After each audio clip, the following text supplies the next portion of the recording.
Tēnā koutou katoa, ko Andrea Booth tāko ingoa. I'm just figuring out how to share my presentation. Sorry, guys.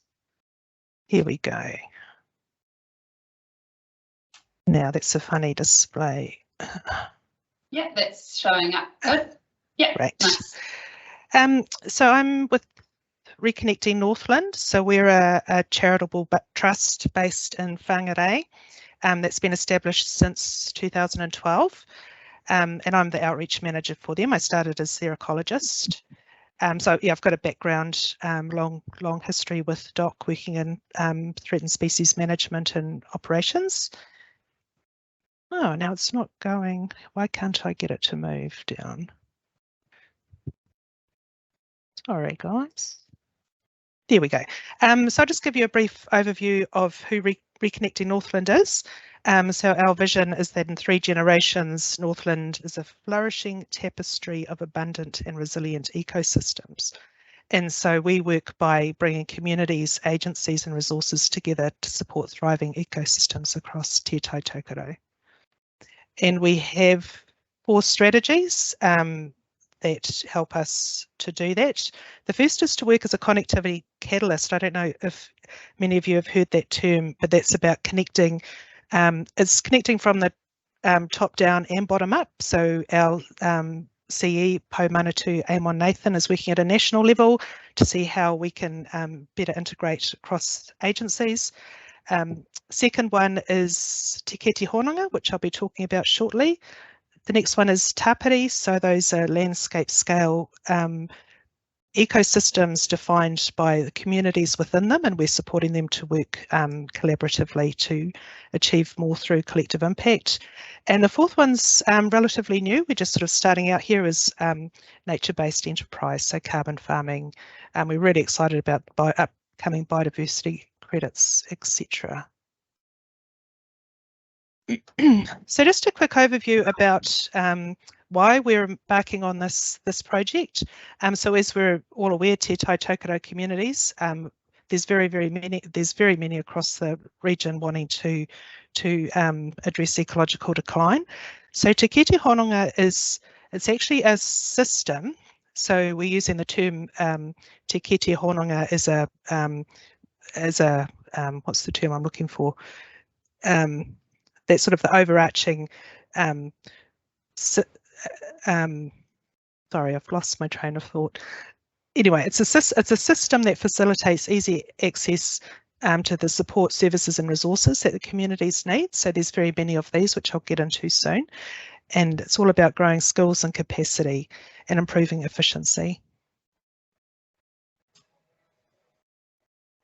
Now, there's a lot of information here, so don't try and read it all, but the problem definition is, I'm sure we're all fully aware, is that communities can struggle to access the services and resources they need to do the mahi on the ground.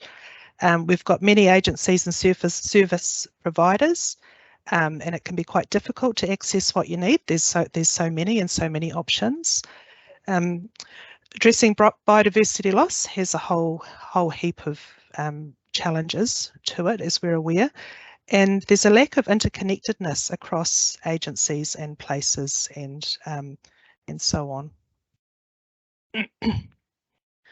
So our solution that we're about to trial is at this Kete. Again, it's a system that facilitates the flow and accessibility of services, tools, resources and training to support groups with what they want to do on the ground.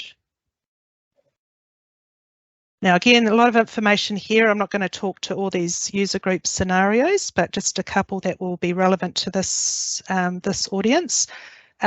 Second from the left, you conservation initiative, as many of you are. So you're wanting to carry out mammalian pest control, and you're wanting to upskill your pest control crew, both with health and safety and best practice pest control. So you can use Te Kete to access targeted workplace training. And if we just drop down to the outcome there, second from the left, Te Kete will support you to be a certified, skilled and compliant workforce with high confidence and morale.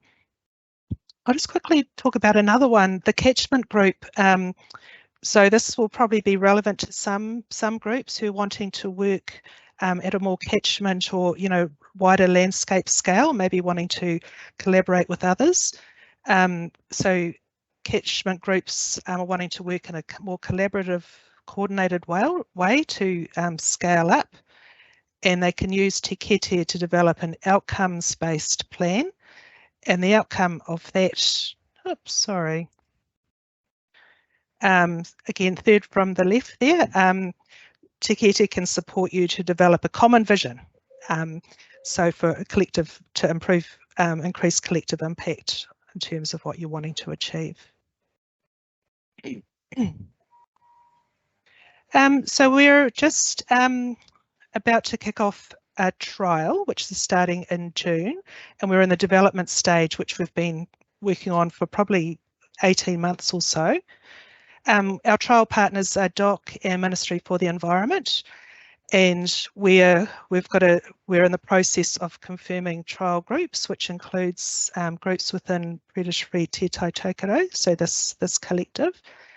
We've also got projects within Jobs for Nature, and Reconnecting Northland's been working within a couple of tapiri, which is the sort of landscape scale conservation initiatives, who will be trial groups as well. We're also partnering with the National Biodiversity Heritage Science Challenge with some really exciting research. So they're looking at how effective Te Kete will be in terms of creating sustainable employment within Māori communities. Oh, again, sorry for the slide. There's lots and lots of information there, but I've just summarised the expected outcomes are a service that streamlines access to resources. Next one is growing capacity and capability, which is really, really important. Looking at increasing return of investment for agencies through that coordination and collaboration. I've just said that one again. A more sustainable funding model, which includes all sorts of things, funding, resources, etc. And then ultimately at the end of the trial, we're wanting a model that can be scaled up first across Te Tai Tokerau and then eventually beyond. So the how is probably what you're all wondering. So this is a slightly out of date model of how it will operate. So we've got over on the left there, we've got our PO Manatu, which is Amon Nathan, outreach manager, which is myself. And then we've just been lucky enough to recruit a project lead, who some of you may know, who's Thalia Tane, who's been working over on the West Coast with Te Rorowa. So she's a very experienced project manager. We then have Te Kete itself, which at this stage will be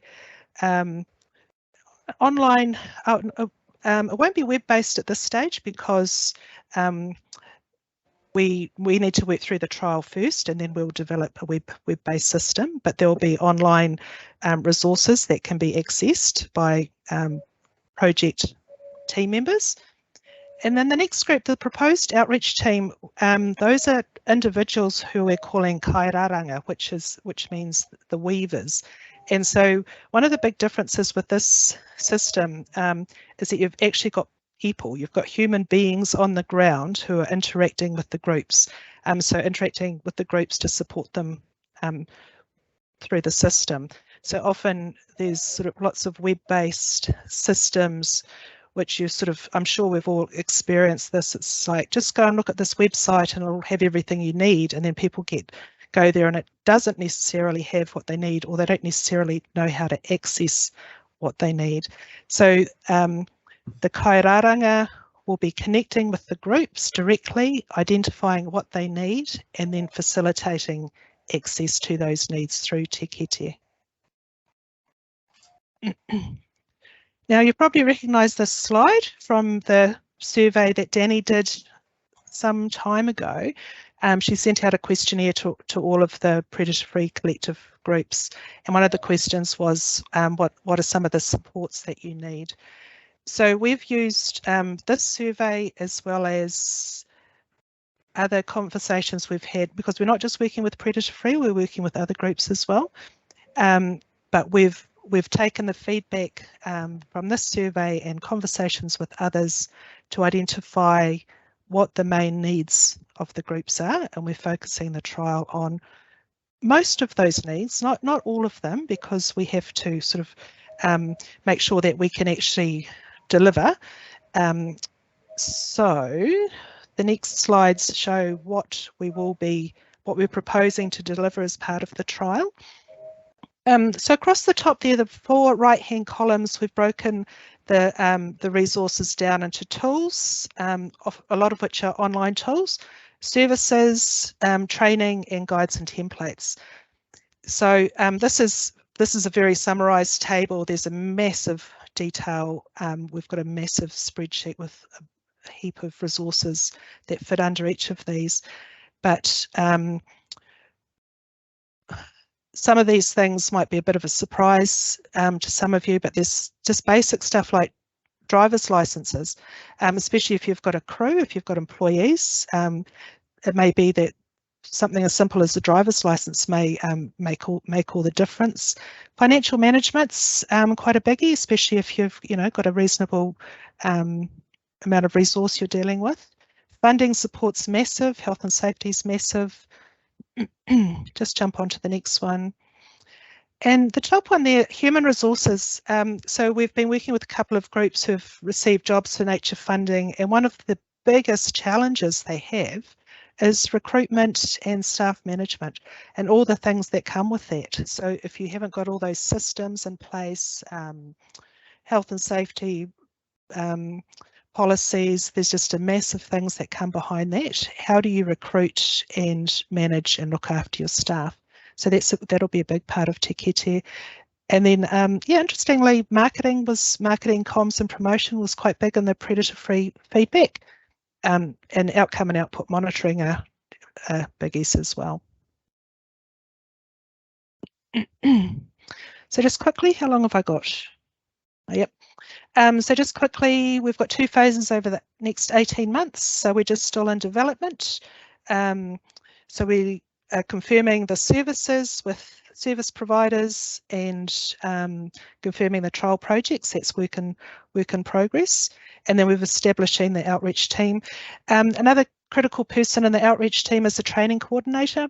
So we've actually got someone within our team who's able to coordinate that, because I don't know if any of you have tried to coordinate training across groups. It's quite a mission. So she's very skilled with that, and that's going to create all sorts of efficiencies as well. And then developing a monitoring and evaluation plan, because it's a trial, so we need to see how effective it is.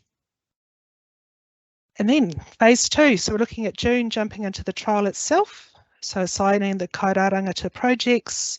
So the very first thing they'll be doing is visiting with groups and getting a really clear understanding of the needs of the groups. Then we'll be meeting back as a team and looking at those needs across all the groups and figuring out which ones we'll be able to deliver and how. We're not going to be able to deliver everything that everybody wants, so we need to go through a process of prioritising and identifying which needs will make the biggest difference with the groups. There'll be a continuous, just going down to number 3, there'll be a continuous improvement process in terms of getting feedback from the groups and service providers at how things are doing, and we'll be modifying as we go. Yeah, and then after the monitoring and evaluation, looking at it expanding if all goes well. So so expanding beyond the trial groups, so having Te Kete available across the region. So that is me. Were there any questions? That's awesome. Thanks for sharing, Andrea. I'm super excited for this trial to get started, and a little bit gutted that I won't be around to be part of it anymore. I just wanted to say, yeah, Danny's been a key member of the trial development group. She's been awesome, and you'll be sorely missed, Danny. Oh, thank you. No, it's been a really fun project to be involved in. Also, just wanting to say, when Andrea was showing that slide around the feedback that had come back from the collective groups, community groups, on what they wanted, and also showing some of the examples of what would be in the Kete Hononga, the collective group have been working on coming up with solutions for some of those things that didn't already exist. So there's an operations group within Predatory Tai Tokerau who've been working on a Northland monitoring guide, which is well underway and shouldn't be too far away from providing, from being finalised to share with you guys all, and there will be some sort of training that supports that, and that's really trying to simplify down how to do more and better monitoring in our region, and specifically for Te Tai Tokerau. So that's pretty exciting, that will be part of the trial as well. And there's a communications training workshop that Regional Council has been pretty heavily involved in too, that will be coming out later in the year as well. So that we are taking on that feedback that's coming through and chipping away at it in the background to sort of support as much as we can. Anywho, no current questions in the meeting chat for Andrea, but I'll just wait a minute and see if anyone wants to raise their hand or write anything in.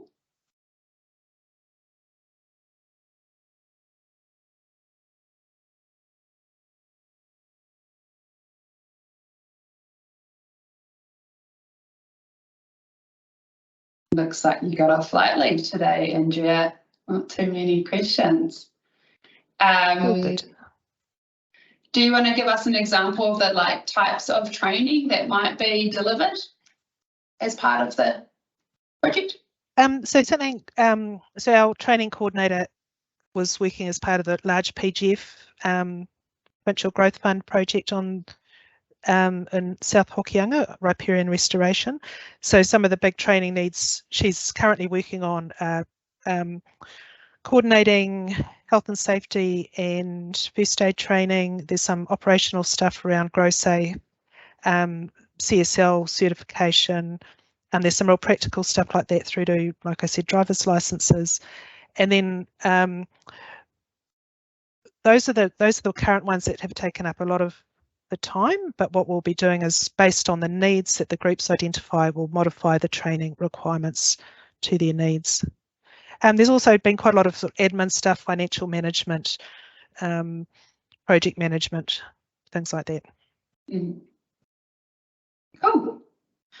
Alrighty, thank you very much for sharing, Andrea, and we look forward to hearing how the trial goes and when hopefully it's successful and can get rolled out and can be a resource that all of our groups can tap into and improve their capability and capacity moving forward.